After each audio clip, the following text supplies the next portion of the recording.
शाम को मैं इसकी सीक्रेट इन्फॉर्मेशन मिली कि माछियों के गांव के वहाँ जहाँ हक माछी का गांव है उसके साथ एक केलों का बाग है, वहाँ पर ये झोपड़ी बनी हुई है।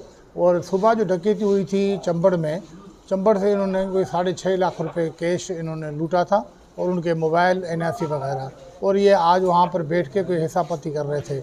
हमें वहाँ पर इतला मिला, DSP चंबड़, SHO चंबड़, SHO बुकेरा, RF की गाड़ी और मेरे CI की मेरे निगरानी में वहाँ पर हम पहुँचे। दो बदू मुकाबला हुआ। उसके बाद ये 3 जो ज़ख्मी हालत में मिले, 3 पिस्टल बरामद हुए हैं और 6.5 लाख रुपए कैश, 8-9 मोबाइल और जो जिनके इन्होंने NIC छीने थे वो NIC भी मिले हैं। और ये ज़ख्मी इनको अभी हॉस्पिटल लेके आए, बाकी एक जो है वो इनमें भाग गया है।